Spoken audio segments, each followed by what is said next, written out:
this afternoon, I'd just tell you a wee story, which is, I suppose, quite fitting. And this is a story about a woman, because there's bloody millions of them this afternoon. We're everywhere. But it's fine. But this woman.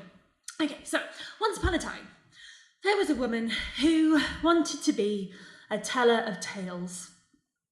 Like all people, she thought that she had stories inside her. She thought that she could communicate stories, and the world deserved to have her telling stories to them on a regular basis.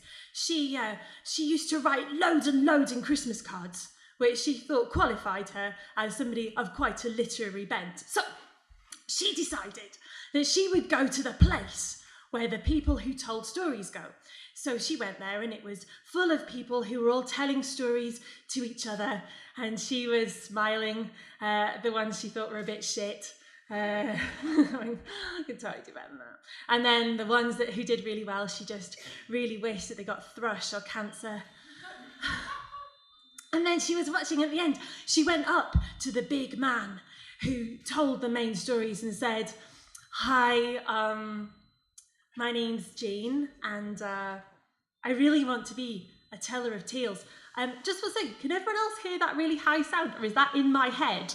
Does that exist? Is that somewhere else? Oh, that's okay. I'm just slightly worried that it's in my head. This is the end. Oh my God, I'm going to have a stroke on stage. It'll be horrible. So she went up to the main man who told the stories, and she introduced herself. "Hello, my name's Jane, and I can just feel that I am meant to be a teller of tales. I like the idea of walking into a room and then dripping stories into people's mouths. I like the idea of them wiping their faces as I walk away, staring probably at my arse. As I walk out of the room, leaning them, wanting more and more of the wondrous stories that I have to tell." And the man who was the main teller of tales stood over and said, "Well, I hope you understand. Telling stories, it's quite a complicated business, young lady.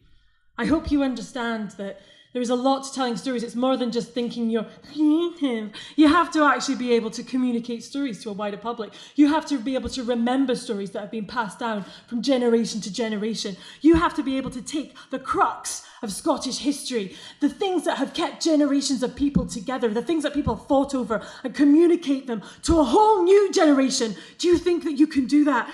And Jane looked at him and said, "Yes, I know I can, because I've had a really hard life, and once I actually lost a daughter. Well, she wasn't a daughter, she was a cat, but she was like a daughter to me, so I know what pain means." And the man said, "Fine, I'll give you one chance. If you come back next month, I will let you tell stories to the people who tell stories."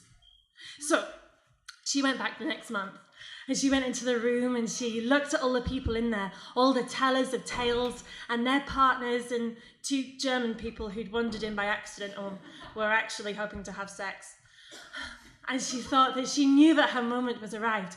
So she got on the stage and she prepared herself and she began. "Once upon a time, there was a woman. There are bloody millions of them. And she wanted to tell tales. She thought it would be, stop! The big man came over and said, 'What are you doing?' And she was like, I was going to tell my story. I wrote a story for tonight. I was going to tell a story." He's like, "No! Oh my God, you're doing it all wrong. You are a disgrace. First of all, sort out your hair." I'm like, "What do you mean?" She was like, "Look at everybody else in this room. Do your hair." So she took down her hair, she looked around, she saw the other women, and she was what she meant. She was meant to have long hair, like that looked like she could do folk music at the weekends. So she did her hair properly, and she began to start again, and the man went, "Stop! What are you doing with your hands?" Janie looked at her hands, which she thought were actually quite expressive. She always thought she could be an artist. And he said, "No! If you want to be a teller of tales, you have to look a little bit like 100 years ago you would have been some kind of preacher." God's angry. "And so you have to clasp your hands." So Janie clasped her hands. And when she went to tell her story again, Once upon a time, there was a... No! You have to look a lot more patronising if you are going to be a teller of tales. So Janie experimented and tipped her head slightly to one side, as though she was looking at the people around her, and all the people who she'd wished had thrush actually had it.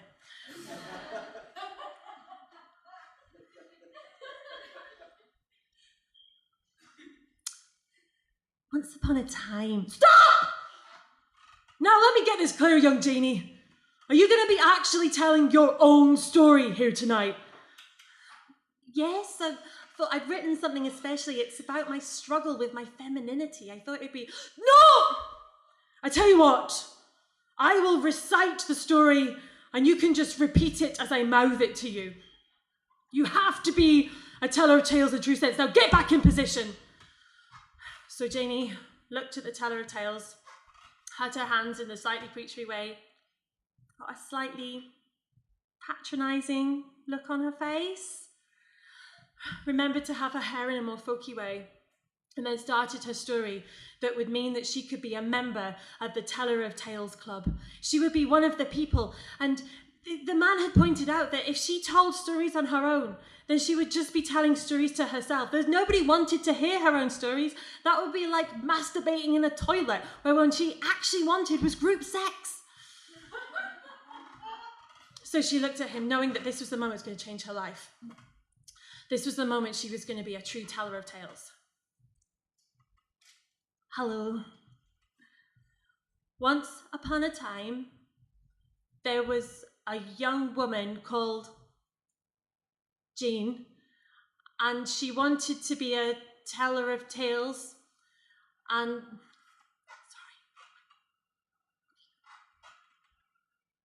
she wanted to be a teller of tales, and so she went to a beach where there was a dragon who had lived there for many years. She dug into the beach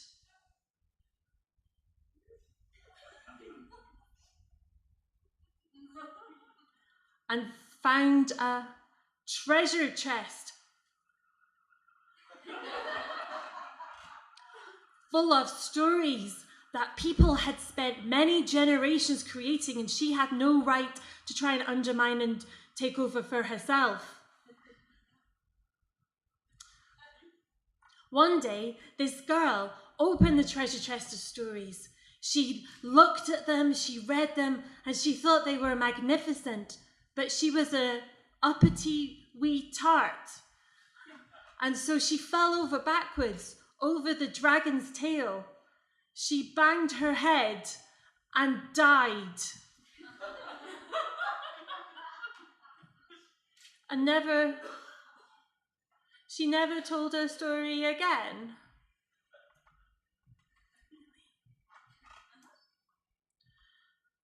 The end. Thank you.